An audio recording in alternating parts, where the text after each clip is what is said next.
First మనం అరుణాచలంలో దిగిన వెంటనే మనకు వచ్చే డౌట్ ఏంటంటే రూమ్స్ ఎక్కడ ఉంటాయి, ఎక్కడ వెతుక్కోవాలి, ఎక్కడ ఖాళీగా ఉంటాయి, ఎక్కడైతే దొరుకుతాయి. సో ఇవే మన మైండ్లోకి వస్తాయి. సో సింపుల్గా ఈ వీడియోలో చెప్పేస్తాను ఎక్కడ దొరుకుతాయి ఏంటి అనేది. ఈ వీడియోని అయితే ఎవరో స్కిప్ చేయకుండా లాస్ట్ వరకు చూడండి. సో ఎక్కడ రూమ్స్ ఉంటాయి, ఎంతలో ఉంటాయి, ఎంత కాస్ట్ ఏంటి అనేది ఈ వీడియోలో ఫుల్గా చెప్పాను అనమాట. సో ఇంకా వీడియోలోకి వెళ్ళిపోదాం. వీడియో డిస్క్రిప్షన్లో రూమ్ లొకేషన్ అడ్రస్ అయితే ఇచ్చాను. సో ఇదే మేము ఉండే రూము. ఇక్కడ AC and non AC rooms అయితే ఉంటాయి. ఇంకా ఏమాత్రం ఆలస్యం లేకుండా మనం అయితే వీడియోలోకి వెళ్ళిపోదాం. ఈ వీడియోలో A to Z room cost ఎంత ఏంటి అనేది అన్నీ తెలుసుకుందాం. పూర్తిగా చూడండి.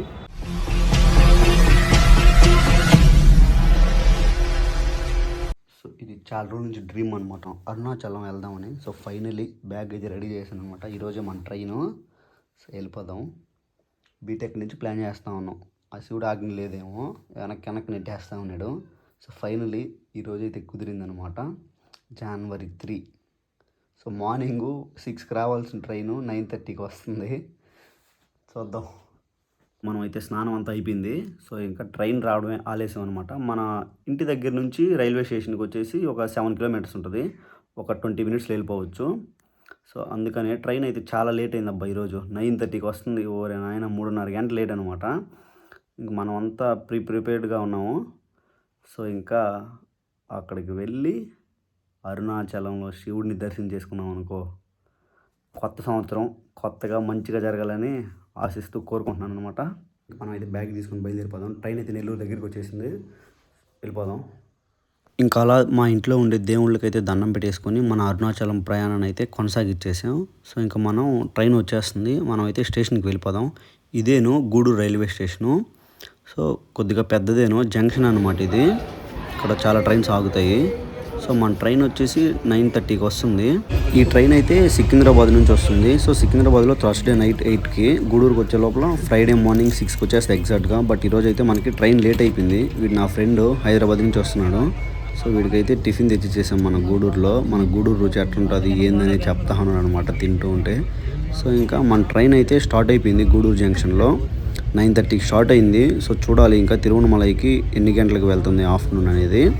యాక్చువల్గా అయితే 11:20కి 11:30కి అలా వెళ్ళిపోవాలి ఆఫ్టర్నూన్. బట్ ఈరోజు మనకి ట్రైన్ 3 అవర్స్ లేట్ వచ్చింది కాబట్టి ఇది వెళ్ళే లోపల ఈవినింగ్ 3-4 అయిపోద్ది. ఇంకా మనం ఆఫ్టర్నూన్ 11కి అయితే రేణిగుంటకు రీచ్ అయ్యాము. సో మనమైతే 3 టైర్లో బుక్ చేసుకున్నాము. సో మన కోచ్ అయితే ఇలా ఉందన్నమాట. ట్రైన్ అయితే చాలా నీట్గా ఉంది. కొత్త ట్రైన్ అనుకుంటాను. చాలా బాగుంది. ఏసీ కూడా చాలా బాగా వస్తుంది. సో కొనుక్కొని అలా చిల్ అవుతున్నాం అనమాట. ఇట్లా బెడ్షీట్లు కానీ చాలా బాగుంటాయి కదా. బయట ట్రైన్ వెళ్తుంటే ప్లేసులు కానీ చాలా బాగున్నాయి. సో ఇంకా అలా మా వాడైతే స్నాక్స్ తీసుకొచ్చాడు. డైటింగ్లో ఉన్నాడు ఈ మధ్య, కొంచెం 6 ప్యాక్ తెచ్చుకుందామని. అందుకని శనగ ముద్దలు ఇలా మురుకులు అయితే తింటున్నాడు. సో ఇంక మనం అలా తినేసి కొద్దిసేపు రెస్ట్ తీసేసుకున్నాం. ఆఫ్టర్నూన్ 2 అయిపోయింది. ఫుల్ ఆకలి వేస్తుందని ట్రైన్లోనే వెజ్ బిర్యానీ అయితే తీసుకున్నాము. లిటరలీ ఎవరు కొనొద్దు ట్రైన్లో, చాలా చండాలంగా ఉంది, అస్సలు బాగాలేదు. వెజిటేబుల్ బిర్యానీ అన్నాడు కానీ ఇగో క్యారెట్ ఆలు తప్పితే ఇంకేం లేవు వెజిటేబుల్స్. అవి కూడా ఉడకలేదన్నమాట. అసలు వరస్ట్గా ఉంది టేస్ట్ అయితే. ఎప్పుడు కొనకూడదు అనుకుంటాను, కాకపోతే ఏం చేయలేము, ఆకలి వేసిపోతుంది కాబట్టి ఫుల్గా కొనుక్కొని తినాల్సి వచ్చింది. కాట్పాడి జంక్షన్ నుంచి ట్రైన్ జర్నీ అయితే చాలా బాగుంది. ఎందుకంటే ఈ కాట్పాడి నుంచి జర్నీ చేస్తుంటే నాకు ఎలా ఫీల్ వచ్చిందంటే, ఇంతకుముందు తణుకు వెళ్ళాను నేను. సో సేమ్ అలాగే ఉందన్నమాట. చుట్టూ పొలాలు, టెంకాయ చెట్లు, అరటి చెట్లు అలాగే ఉందన్నమాట. మధ్యలో ఇల్లులు, అంతా గ్రీనరీయే, పీస్ఫుల్గా చాలా బాగుంది. సేమ్ గోదావరి సైడ్ ఎలా ఉంటుందో ఇంచుమించుగా అలాగే ఉంది ఇటు సైడ్ కూడా. కొంచెం జర్నీ అయితే చాలా బాగుందన్నమాట. చూడండి మీరే ఎట్లా ఉందో క్లైమేట్ కానీ, ఇలా గోదావరి ఫీల్ వస్తుంది కొంచెం అటు ఇటుగా. ఇంకా ఫైనల్గా ఆఫ్టర్నూన్ 3:30కి అయితే తిరువణమలలో దిగేసాం అనమాట మేము. ఈ ట్రైన్లో వచ్చిన వాళ్ళు అందరూ ఇక్కడే దిగేశారు 90%. సో ఇదే రైల్వే స్టేషన్ తిరువణమల. ఇది బయట అనమాట, రైల్వే స్టేషన్ బయట. చూడండి ఇక్కడ ఎంతమంది జనాలు ఉన్నారో. రైల్వే స్టేషన్ దగ్గర ఫ్లాగ్ ఉంది. ప్రతి రైల్వే స్టేషన్లో ఇలా ఫ్లాగ్ ఉంటే చాలా బాగుంటుంది కదా. మన జెండా అలా గాలికి రెపరెపలాడుతుంటే చాలా ఫీల్ వస్తుంది అనమాట. సో వీళ్ళందరూ అరుణాచలంకే టెంపుల్ దగ్గరికేనమాట. సో ఇక్కడ నుంచి నియర్లీ 1.8 to 2 కిలోమీటర్స్ ఉంటుంది. మనమైతే ఆటో తీసుకొని వెళ్ళిపోవాలా. సో ఇక్కడ ఆటో వాళ్ళు ₹150 అడిగాడు. సో ఇంక లాస్ట్కి ఒక ఆటో అన్న వచ్చి మనిషికి ₹30 ఇంటి తమ్ముడు గుడి దగ్గర దించేస్తానని చెప్పారు. ఇక్కడ 90% తెలుగు వచ్చినా తెలుగే మాట్లాడలేదు అనమాట, అంత తమిళేను. సో ఇక మనం ఎలాగోలాగ బేరం ఆడి అన్న ₹30 గుడి దగ్గర దించేస్తాడు మనల్ని అయితే. ఆటోలో ఒక 10 మంది ఎక్కేస్తున్నారు. మనం అయితే వెనకాల కూర్చోన్నాం ఆటోలో, జాగ్రత్తగా పోవాలన్నమాట. సో ఏడో దించేసాడు మమ్మల్ని అయితే. ఎక్కడి నుంచి ఎట్ట పోవాలి, రూమ్లో ఏడైతే మాకు తెలియట్లే. ఇదైతే రాజగోపురం. సో ఇక్కడ నుంచి మనం గిరి ప్రదక్షిణ స్టార్ట్ చేసామంటే చుట్టూరు తిరుక్కొని మళ్ళీ ఇక్కడికి రావాలి. సో మేము ఆఫ్టర్నూన్ 3:30కి వచ్చాం కదా. ఫస్ట్ మనం రూమ్స్ అన్నీ వెతుక్కొని ఫ్రెష్ అప్ అయిపోయి తర్వాత రోజు పొద్దున్నే గిరి ప్రదక్షిణ అయితే స్టార్ట్ చేసేద్దాం. సో ఇక్కడ నుంచి ఈ రథం ఉంది కదా, ఈ రథంకి ఆపోజిట్లో ఒక సందు ఉంటుంది. ఆ సందులో రూమ్స్ అయితే అవైలబుల్గా ఉంటాయంట మనకి.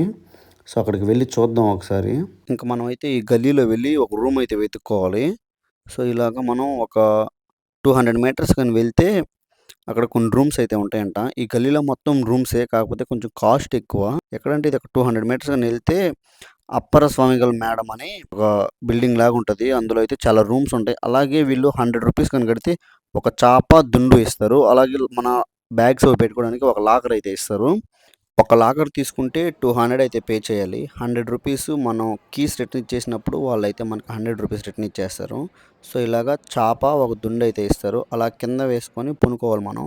చాలా నీట్గా ఉంది. వాళ్ళు ఎప్పటికప్పుడు క్లీన్ చేయడం కానీ చాలా బాగా మెయింటైన్ చేస్తున్నారు. సో ఇదైతే ఫస్ట్ ఫ్లోర్లో మనం తీసుకున్న రూము. ఎలా ఉంటుందో చూద్దాం. ఇదే అనమాట మా రూము. సో ఇక్కడ షింక్, వీడు నేనైతే వచ్చామన్నమాట. సో ఇదే బెడ్. ఇదైతే ఏసీ రూము. దీనికి 1200 ఛార్జ్ చేసింది. ఇదిగో ఏసీ ఇది కూలింగ్ సూపర్గా ఉంది. ఇద్దరికైతే 1200, ముగ్గురికైతే 1400 అంట. బెడ్ అయితే చాలా బాగుంది. ఇద్దరైతే నీట్గా పనుకోవచ్చు. సో ఇంకొక మనిషి వచ్చారనుకో, ఇక్కడ చాపలు ఉన్నాయి కదా, ఇవైతే నేల మీద వేసుకొని పనుకోవాలన్నమాట. సో ఇప్పుడు వాష్రూమ్ చూద్దాం. మనకి మెయిన్ ఎక్కడికి వెళ్ళినా వాష్రూమే కావాలి ఫస్ట్ పాయింట్, నీట్గా ఉందా లేదా అని. సో ఇదే వాష్రూమ్ అనమాట. పర్లేదు, కొంచెం నీట్గానే ఉంది, అడ్జస్ట్ అయిపోవచ్చు ఒక రాత్రికి. సో ఈ రూమ్ అయితే 24 అవర్స్కి 1200. సో ఇంకా అలా అయితే బయటకు వచ్చేస్తా రాజగోపురం దగ్గరికి. సో ఎందుకంటే మనం ఫస్ట్ టైం కదా వచ్చింది, ఎలా గిరి ప్రదక్షిణ స్టార్ట్ చేయాలి, ఎక్కడి నుంచి స్టార్ట్ చేయాలి, ఏంటి అనేది అన్నీ తెలుసుకుందాం మనం. సో గుడి పైన చూడండి, హాఫ్ మూన్ చూడడానికి చాలా బాగుంది. ఇంకా పొద్దున్నే రెడీ అయిపోయి మనం అయితే గిరి ప్రదక్షిణ స్టార్ట్ చేసేయాలి. ఇంకా మేమైతే ఫ్రెష్ అప్ అయిపోయి రూమ్ లాక్ వేసేసుకొని ఒక బ్యాగ్ అయితే తీసుకువెళ్తున్నాం. ఎందుకంటే దాంట్లో పవర్ బ్యాంక్స్, వాటర్ బాటిల్స్ కానీ వ్యాలెట్స్ కానీ అవి పెట్టుకోవడానికి ఉంటుందని ఒక బ్యాగ్ అయితే తీసుకొని వెళ్తున్నాం మేము. ఇంత పొద్దున్నే ఎందుకు స్టార్ట్ చేసినాం అంటే మళ్ళీ ఆఫ్టర్నూన్ అనుకో ఎండో చేస్తుంది, కాలు కాలిపోతాయి, తార్ రోడ్ కదా మొత్తం. సో అందుకని అయితే ఇంత పొద్దున్నే స్టార్ట్ చేసేస్తున్నాం అనమాట. ఇగో ఇప్పుడే గిరి ప్రదక్షిణ స్టార్ట్ చేస్తున్నాం అనమాట. పొద్దున్నే 4:30 టైము. ఇంకా గుడి ముందుకు వెళ్ళేసి దండం పెట్టేసుకొని ఓం నమః శివాయ అంట మా గిరి ప్రదక్షిణ అయితే స్టార్ట్ చేసేయడమే. ఓం నమః శివాయ. ఇప్పుడు ఎగ్జాక్ట్గా ఎర్లీ మార్నింగ్ 4:49 అవుతుంది. ఎంత టైం పడుతుంది చూద్దాం మాకు. ఈ గిరి ప్రదక్షిణ ఎక్కడి నుంచి మొదలు పెట్టాలంటే రాజగోపురం దగ్గర మనకి రథం ఉంది కదా, సో అక్కడి నుంచి అయితే మొదలు పెట్టాలి. సో మొదలుపెట్టిన తర్వాత ఫస్ట్ మనకు వచ్చేదైతే ఇంద్రలింగము. సో ఇక్కడికి వెళ్ళేసి ఆ శివుని దర్శనం చేసుకొని మళ్ళీ యథావిధిగా మన గిరి ప్రదక్షిణను అయితే కంటిన్యూ చేయాలి. సో మనం ఈ గిరి ప్రదక్షిణ కంప్లీట్ చేసే సమయంలో మనకైతే చాలా టెంపుల్స్ వస్తాయి. సో వాటిని అయితే అసలు మనం లెక్క పెట్టలేము అనమాట. అన్ని చిన్న టెంపుల్స్ కానీ పెద్దవి కానీ A to Z చాలా టెంపుల్స్ ఉంటాయి. సో మేము ఇంకా అయితే ఎర్లీ మార్నింగ్ స్టార్ట్ అయ్యాం కాబట్టి పెద్దగా జనాలు ఏం లేరు అనిపిస్తుంది. చూద్దాం మనం నడిచి వెళ్ళే కొద్దీ ఎవరైనా ఉన్నారా ఏంటి అనేది. సో ఇంత పొద్దున్నే వెళ్ళడం వల్ల ఏంటంటే మనకి కొంచెం రష్ అనేది తక్కువ ఉంటుంది.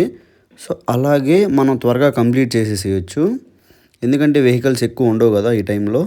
సో అందుకోసం అయితే 4-5 కల్లా స్టార్ట్ చేసేసాం మనం గిరి ప్రదక్షిణని.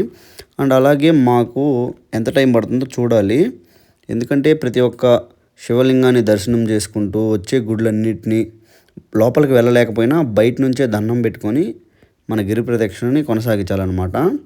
సో ప్రతి ఒక్క గుడి లోపలికి వెళ్ళలేము కదా మనం, వెళ్తే టైం సరిపోదు మనకి, ఒక రోజంతా పడుతుంది ప్రతి ఒక్క గుడి లోపలికి వెళ్ళి దర్శనం చేసుకుని వెళ్ళాలంటే. సో అందుకోసం అయితే మనకి వీలున్న గుడులను దర్శనం చేసుకొని లేదంటే బయట నుంచి దర్శనం చేసేసుకోవచ్చు. సో ఫస్ట్ ఈ మ్యాప్ ఉంది కదా, సో ఈ మ్యాప్ని ఫాలో అయిపోయామంటే మనం ఇందులో అష్టలింగాలు గుడి చుట్టూరు దారి ఉంటుంది అనమాట గిరి ప్రదక్షిణకి. సో ఫస్ట్ వచ్చేసి ఇంద్రలింగము మనకి దర్శనం అయిపోయింది ఇంద్రలింగము. సో సెకండ్ వచ్చేసి అగ్నిలింగం అనమాట. అది వచ్చేసి ఒక 2 కిలోమీటర్స్ డిస్టెన్స్లో ఉంటుంది ఇంద్రలింగం నుంచి. మనం ఇంద్రలింగం అయిపోయింది కాబట్టి ఇప్పుడు అగ్నిలింగం దగ్గరికి వెళ్ళాలి. సో అక్కడ దర్శనం చేసుకొని అలాగే మన ప్రయాణాన్ని కొనసాగించేద్దాం గిరి ప్రదక్షిణని. చూద్దాం మనకి ఎంత టైం పడుతుంది ఏంటి అనేది. సో మేము ఇంకైతే దారి పొడుగు ఈత అలా కబుర్లు చెప్పుకుంటూ మనసులో ఓం నమః శివాయ అనుకుంటూ ఏ అడ్డంకులు లేకుండా మన గిరి ప్రదక్షిణ అయితే కంప్లీట్ అయిపోవాలని మనస్ఫూర్తిగా అయితే కోరుకుంటున్నాను. ఇంకా అలా చాలా రోజులైంది మేము అందరం కలిసి బీటెక్లో మళ్ళీ ఇప్పుడు. సో ఇంకా అలాగా పాత జ్ఞాపకాలంతా నెమరు వేసుకుంటూ అలా నవ్వుకుంటూ మాట్లాడుకుంటూ హ్యాపీగా అయితే గిరి ప్రదక్షిణని కంప్లీట్ చేసేద్దాం. ఇది అష్టలింగాల్లో 2వ లింగం అగ్నిలింగం. ఇదైతే ఒక సందులో ఉంటుంది. సో కొద్దిగా సందులో అలా వెళ్ళగానే అక్కడైతే మనకి అగ్నిలింగం అయితే ఉంటుంది. సో గుడి లోపలికి వెళ్ళిపోయి ఆ శివలింగంని దర్శనం చేసుకొని మనమైతే ఆ సందులోనే వెనక్కి వచ్చేసి మెయిన్ రోడ్లో యథావిధిగా మన గిరి ప్రదక్షిణ అయితే మొదలు పెట్టేసేయాలి. సో మనం ఇలా గిరి ప్రదక్షిణ చేసేటప్పుడు మధ్యలో చాలా టెంపుల్స్ అయితే వస్తాయి. సో ప్రతి టెంపుల్కి ఏం అవసరం లేదు, అది మీ ఇష్టం అనమాట. కాకపోతే ఈ 8 లింగాలని ఖచ్చితంగా దర్శించుకోవాలి. ఇది 3వ లింగం అనమాట. సో ఇలాగా అన్ని లింగాలను దర్శించేసుకుంటే చాలా మంచి జరుగుతుందని ఇక్కడ నమ్మకం. అరుణాచలం అంటే పవర్ఫుల్ టెంపుల్ అనమాట శివుడిది. అందుకని ప్రతి ఒక్కరైతే ఇక్కడికి వచ్చి ఆ శివుడిని దర్శించేసుకొని ఖచ్చితంగా గిరి ప్రదక్షిణ అయితే చేస్తారు. అండ్ 4వది వచ్చేసి నైరుతి లింగం. సో ఇక్కడ ప్రతి ఒక్క శివలింగంకి ఒక్కొక్క ప్రత్యేకత ఉంది. ఎగ్జాక్ట్గా మనకైతే అన్నీ తెలియదు. సో అందుకని చెప్పట్లేదు. ఎందుకు వచ్చి అంటే ఇప్పుడు ఒకవేళ తప్పు ఏమైనా చెప్పాను అనుకో కామెంట్లో నన్ను దొబ్బేస్తారు. సో అందుకని మనకైతే ఎగ్జాక్ట్గా ఫుల్ ఫ్లెడ్జ్డ్గా ఇన్ఫర్మేషన్ తెలియదు. బట్ ఈ అష్టలింగాల్ని దర్శించుకొని ఆ శివుడిని దర్శించేసుకుంటే చాలా మంచి జరుగుద్దని చాలామంది చెప్తారు. అరుణాచలం అంటే ఒక పవర్ఫుల్ డివోటీ టెంపుల్ అనమాట శివుడిది. సో అందుకని అయితే మనం ఈ గిరి ప్రదక్షిణ కంప్లీట్ చేసుకొని చివరిలో ఆ శివుడిని అయితే దర్శనం చేసుకుంటాం. సో ఇలా మధ్యలో చాలా బ్యూటిఫుల్గా ఉంటాయి టెంపుల్స్ అయితే. ఇదైతే సాయిబాబా టెంపుల్, చాలా బాగుంది. అండ్ ఇలా మధ్యలో వెళ్తుంటే ప్లేసెస్ కూడా చాలా బాగున్నాయి. క్లైమేట్ కానీ అలా లైట్గా మంచు పడుతూ కొద్దిగా చల్లగా చాలా బాగుంది. మనమైతే 4 లింగాలను అయితే పూర్తి చేసేసాం. ఇప్పుడు 5వది వచ్చేసి వర్ణలింగం అనమాట. సో ఈ వర్ణలింగం లోపలికి కూడా వెళ్ళేసి మనం దర్శనం చేసేసుకొని మన గిరి ప్రదక్షిణ కొనసాగించేద్దాం. సో మధ్యలో ఇలా టెంపుల్స్ ఉంటాయి, చాలా బాగుంటాయి. అసలు ఎంత చెప్పినా తక్కువేనమాట. చాలా అంటే చాలా టెంపుల్స్ ఉంటాయి. మనమైతే 5 శివలింగాలని సక్సెస్ఫుల్గా కంప్లీట్ చేసేసాము. ఇంకా 6వది వచ్చేసి వాయులింగం. సో ఇక్కడ పొద్దున అయిపోయింది, 6:30 అయిపోయింది మాకు ఇక్కడికి వచ్చేసరికి. జనాలు కూడా చాలా ఎక్కువ మంది వచ్చేస్తున్నారు. ఇంకా అలా లోపలికి వెళ్ళేసి ఆ వాయులింగం కూడా దర్శనం చేసుకుని బయటకు వచ్చేసాం. వాయులింగం దగ్గరికి 9 కిలోమీటర్లు అయితే మనం గిరి ప్రదక్షిణ చేసేసాము. సో ఇంకా 5 కిలోమీటర్లు ఉంది మనకి. మేమైతే ఎక్కడ కూర్చోకుండా కొద్దిగా ఫాస్ట్గా గిరి ప్రదక్షిణ చేసేద్దాం అనుకుంటున్నాము. సో ఇంకా ఇది వచ్చేసి చంద్రలింగము అలాగే సూర్యలింగం అని 2 ఎక్స్ట్రా లింగాలు ఉంటాయి. అష్టలింగాలు వచ్చేసి ఇవి 8 ఉంటాయి. అండ్ అలాగే ఇంకా 2 లింగాలు వచ్చేసి చంద్రలింగం అలాగే సూర్యలింగం ఉంటుంది. అవి కూడా దర్శనం చేసుకొని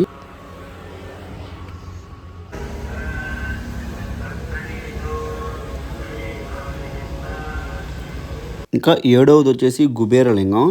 ఇది కూడా దర్శనం చేసుకొని మన గిరి ప్రదక్షిణ కొనసాగించేద్దాము. సో ఈ కుబేరలింగం దగ్గర ఒక చిన్న పార్క్ లాగా ఉంటుంది పక్కనే. కొద్దిసేపు అక్కడ కూర్చోండి, చాలా పీస్ఫుల్గా చాలా బాగుంటుంది. ఈ శివలింగాలు కూడా చాలా చిన్నవి గుడులు అయితే చాలా బాగున్నాయి టెంపుల్స్. అష్టదిక్కుల్లో కట్టారు కదా. సో ఇక్కడ ఇంత జనాలు ఉన్నారు, అందుకని మేమైతే ఇక్కడికి వెళ్ళలేదు. ఇక్కడ ఏంటంటే ఎంత లడ్డువారైనా కానీ ఈ మోక్ష మార్గం నుంచి దూరిపోతారని గట్టి నమ్మకం అనమాట. సో ఇక్కడైతే చాలామంది జనాలు ఉన్నారు. సో అందుకోసం అయితే మేము వెళ్ళలేదు. ఈ నంది దగ్గరికి వచ్చామంటే మనం 90% అయితే గిరి ప్రదక్షిణని కంప్లీట్ చేసేసినట్టేను. సో ఇక్కడ నుంచి ఇలా ఇది హైవే అండ్ ఇలా లెఫ్ట్ సైడ్ ఉంది కదా సందు, బస్సులన్నీ ఆపుకొని అలా వెళ్ళాలన్నమాట. ఇక్కడికి వచ్చేసామంటే మన గిరి ప్రదక్షిణ ఆల్మోస్ట్ కంప్లీట్ అయినట్టేను. ఇక్కడ నుంచి ఒక నియర్లీ 2 to 3 కిలోమీటర్స్ ఉంటుంది అంతేను.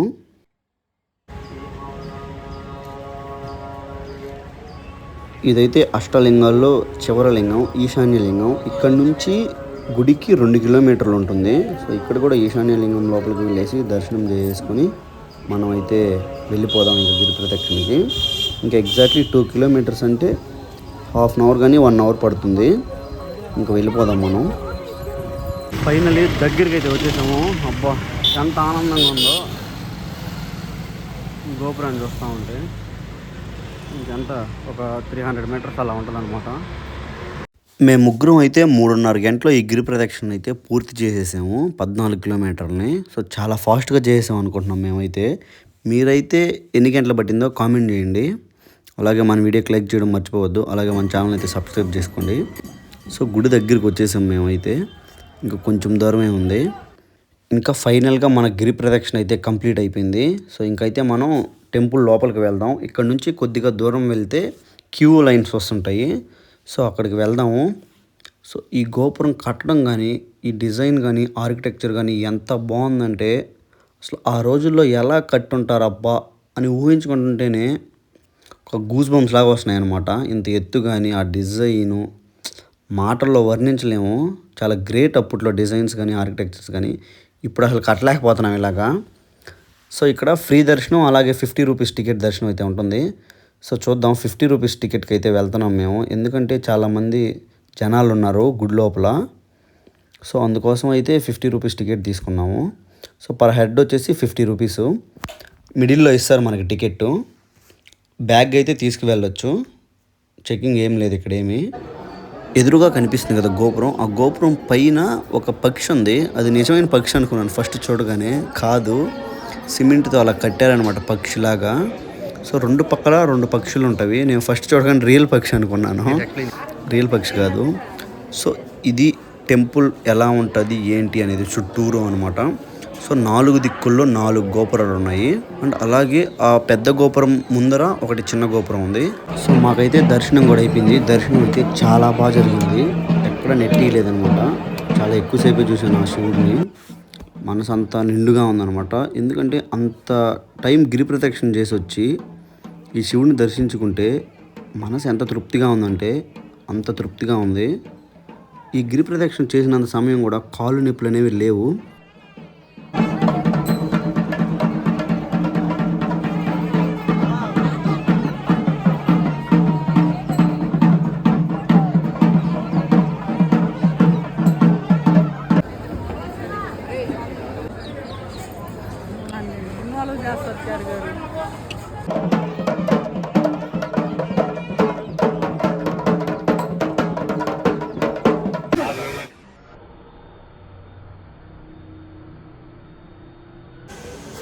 ఫైనలీ దర్శనం అయిపోయింది, రూమ్కి వెళ్ళిపోతున్నాం అనమాట.